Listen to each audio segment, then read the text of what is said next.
Well, I don't know what to say after today. I feel like saying, I'm done. Yeah, it's all good. Alright, so, I got a lot to cover, so we'll get to it here.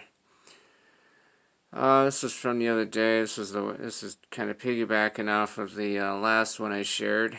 Man. Okay, Matthew 5, 3 through 12, talking about, that's a passage of scripture talking about the Beatitudes. I'm not going to go into detail on it right now. But you can read it at your leisure. Goes on to say, great is your reward in me for standing up for me. Righteousness wins in the end. All the evildoers will have their day with me set in stone like everyone else.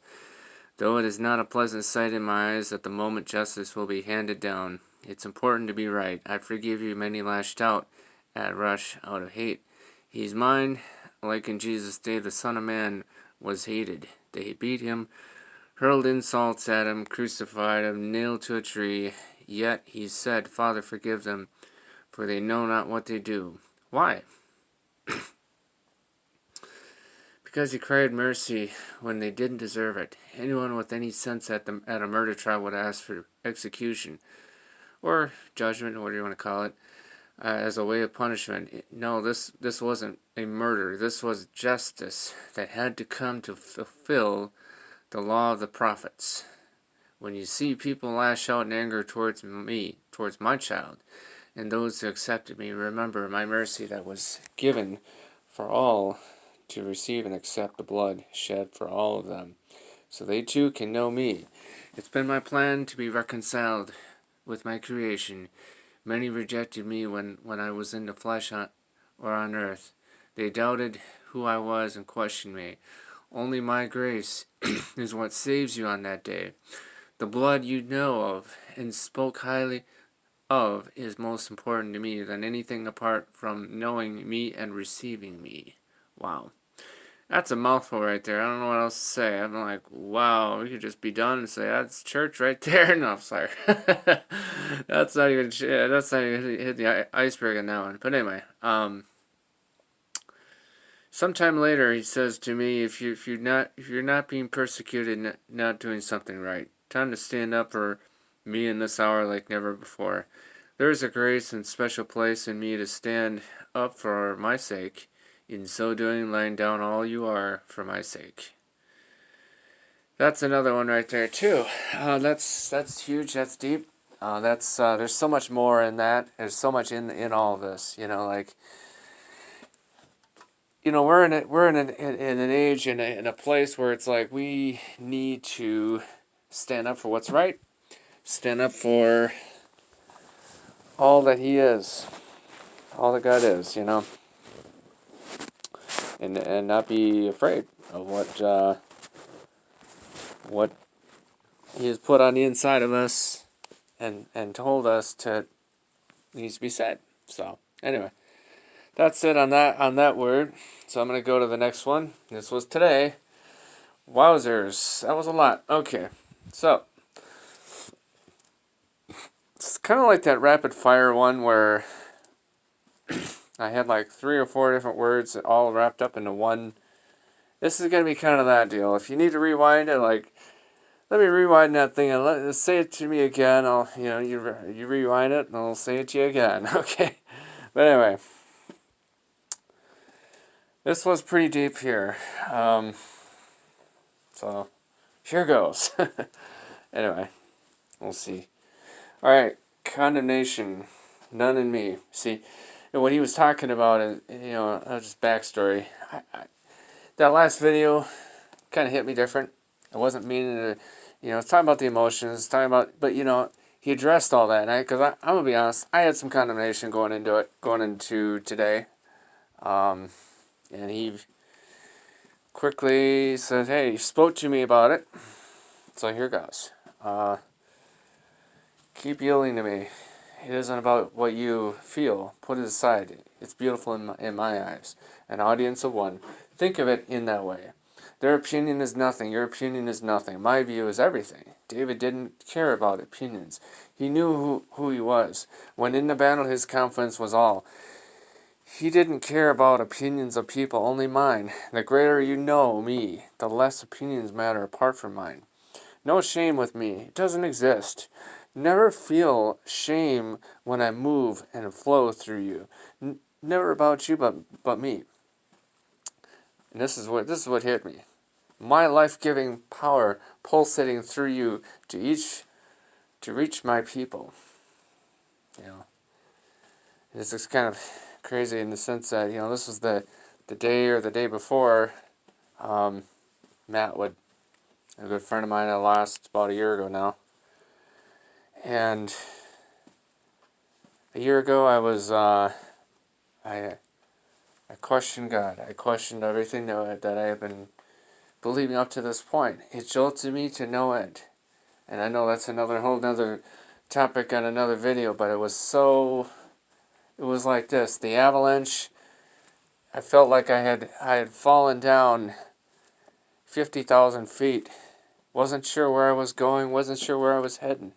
Didn't know. And it was like, imagine for a second, what you hold near and dear being ripped away from you. And you're like, this doesn't make any sense.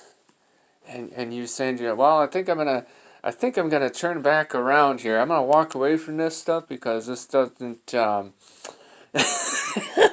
I could laugh now, but at the time it was intense. It was deep because a lot of times when we get into those places, I don't know. It's tough. It's deep. Anyway. So step out more, and as you do, you'll experience more of that. There's power resting in who I am through you. Don't shame me, don't exist. Never feel shame and I move and flow through you. Yeah, His life-giving power. Anyway, there's power resting in who I am through you. You knew you were done when I showed up. And boy, did I know that? Absolutely. I was like, I can't say anything else here. I'm done. I'm gonna let you do what you want to do, and and sometimes that happens, and sometimes in the reality of that is, we need to, when that happens, you just go with it, and let Him be God, and say, you know what, I'm gonna be done here, and that's it. And that's kind of, I reached that point earlier today, and it was like, it isn't so much I don't take credit for anything, by the way. It's all Him. I don't sit there and try to fabricate something and say, oh, well, let me drum up this thing over here. It sounds great. And I was just thinking about this too. The more you get to know Him, the more you get to understand, and you hear His voice, and you discern His voice from all of the stuff that's going on all around. It's like for example, like if you're married, you got a wife, right, or a husband or whatever, and you know their voice, and they're calling your name, and so the minute you know their voice, you answer, hey, oh, hello, and that's how it is with God. The more you get to know Him, the more He begins to speak through His Spirit and everything. I was just thinking about this. It sounds crazy, right? How does that even make any sense, right? So I'm in Minnesota, and this same God talks to somebody clear across the other part of the world, like in Africa or wherever right now, but He chose to give me this word. Okay, I'm gonna roll with it. It's like, but anyway, let's see here. What was I at here? Sorry, I lost track. You knew that you were done when I showed up. That's been the deal since time started. Manifested myself through my people. You spoke truth. It's not about your tears, your emotions. That's evidence that I'm real. That I still move and do miracles today. Miracles besides healing and salvation. Look at you. I flipped you around from last year. You were a mess made right in me. Man, I don't know. I'd be done with it right now on that one right there. That was like, yes, you hit the nail on the head, boss. Wowzers. Okay. And we're not done with that one yet. We're not done yet. All right. That abiding place in me is special. And I know it is. It's my dwelling place. The Ark of the Covenant was my dwelling place. Once my son died, rose again, that dwelling place went to the heart of everyone who has received me as Lord and Father, Savior of all. Right? I dwell in those who accepted me, those who welcomed me in. I've found a home. This is where we're about to get deep. We're about to get real. Just a heads up, it's coming. Okay? All right. Just see, keeping to the 411, forewarning you. It's like about an A-bomb about ready to go off here. So anyway, there are many who have welcomed me in, but not allowed a dwelling place. Closed off rooms of their heart, and it has offended me. Still love and receive them. They may go to church, and that's all they give me. They maybe read the word, but here's where it hurts. And this is about this. I'm giving forewarning, all right. All right. This is where the whole deal is right here. Right here. Don't miss this part. Okay. All right. I need most of where it hurts. I need most of all is their time. Once I got that, I got their heart. When I got their heart, I got all that I've sought since creation started. Okay, so that went off in me like an A-bomb. Okay, for many reasons. You know, it's so easy in this fast-paced world to miss out on everything that God is wanting to do in us, and so we don't give Him a time. We don't give Him our time. And really what He's saying in all of that is, hey, give me your time, and I've got what's most valuable, and that's your heart. Your heart is what I value and I treasure the most in your life, because your heart contains everything about you. And see, so many people, they go through life and they say, oh, they have a house. Your heart is what, and that's the other thing too. Let me just expand on that. You know, the Ark of the Covenant back in the Old Testament was the dwelling place of God, okay? And that was the place where people, the mercy seat that people would go to. You know, we wouldn't have any other place to sit but on that mercy seat, and they would sit on that thing. And it was where God was. Well, since Christ died, here's what I want you to get. When He died, that mercy seat, the more you understand Him, the more you get to know Him, that mercy seat comes to live on, it's like He begins to live and dwell on the inside of your heart. And then when that takes place, man, there's a place that's resting on the inside of you that He's like, oh, okay, now I got a resting place. Now I got a place that I can dwell. A place that I can pretty much set up home. I can set up my residence here. There's so many people out there that I don't know what you got going on. And it's not my biz, there's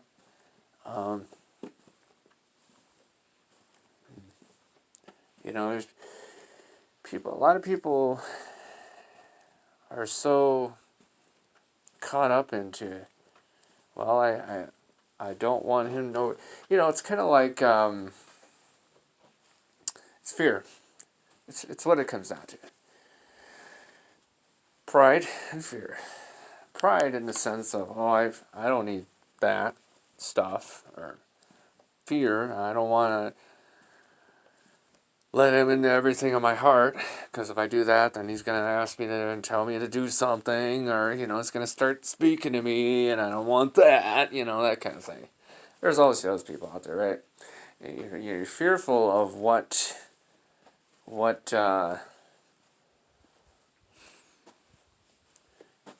hold a lot of fear of God, of allowing Him access to your heart. And when you have fear, it doesn't allow Him to move and do what He wants to do in your life.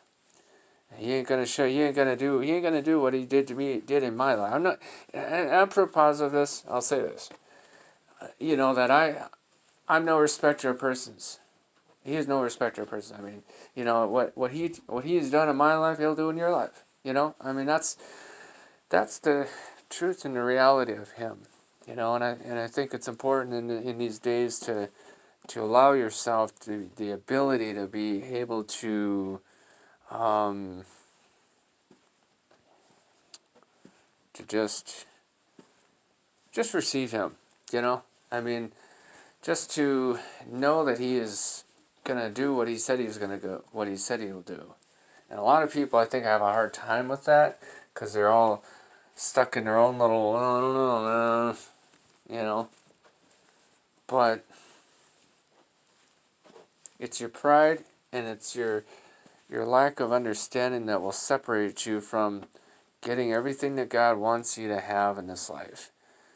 And like I said in another word last year, just came to me now, to get everything that you can of God in this life, because this is what it all boils down to, and that's this: you want to receive everything, then be all that He's calling you to be. And when you're all that He's calling you to be, guess what? That will change your world, and that change everything around you. Because now you're firing all 5 cylinders. You're not. I had so much peace. I had posted something earlier today, about peace. And I was like, after he said all this stuff, I was like, I can't even describe or explain, even if I tried, the level of peace that I had and have still. I mean, it was like this, almost like this abiding presence of knowing everything is going to be okay. Doesn't matter what you're going through, doesn't matter who's present, doesn't matter anything. Doesn't matter what your situation looks like, Everything is going to be okay. And trust. And when you have that confident assurance that everything is going to be okay, then that's all you really need. A lot of people will fret and worry about everything. Just get with God and trust Him and know that He's good and that He alone will get you through whatever it is. But you gotta have that. You have to be abiding in Him to the point where it's like, okay, now I got a resting place. I'm gonna come and talk to you whenever I need to talk to you. Boom, boom, boom, and there we go. And that's really what it comes down to, and it comes down to this.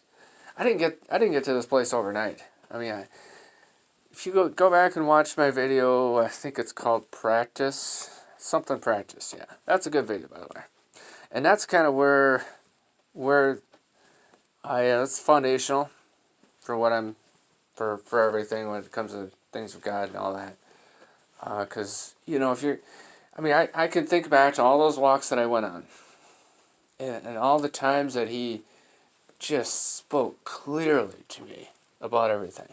It was like, just like I am talking to you right now, And that's really what it comes down to, is disciplining yourself to speak and hear clear from Him. And the more you get quiet, the more you're going to hear Him. And it's not going to be your mind talking to you and telling you something crazy. You'll know. It's like I said earlier, it's like if you're married or if you're single or if you've got let's say you got your best friend, right? You know their voice on the other line. That's how God is, right? You know His voice. And it's like, oh, okay. And it's like you'll know when it hits you, because it hits your heart. And when it hits your heart, that's where the real change happens. And see, your mind is going to have the hardest time trying to sort out everything. It's not going to make any sense at all. At all. You could spend a whole lifetime trying to figure it out and lose everything. Trying to figure out what He told you. And it's like, don't just, like somebody said years ago, don't take it with your head, take it with your heart. And receive it. And you will experience something you've never experienced before. So anyway, that's it. Yeah. It was a little bit longer than last time, but it's good. Good to keep that in mind, So, much peace and blessing to you. That's a lot. I got some more words I gotta share at another time. I got some more videos I gotta put up, so peace out. I don't know what I'm gonna call this thing yet, but I'll come up with a name. I was like gonna say it is finished. It sounds about right. It sounds fitting, because that's what I feel like right now. It is finished. Cause like, that's what that last video should have been. It is finished. Cause I'm like, I was done. A few minutes towards the end of that thing, I was done. Like, yeah, that's it.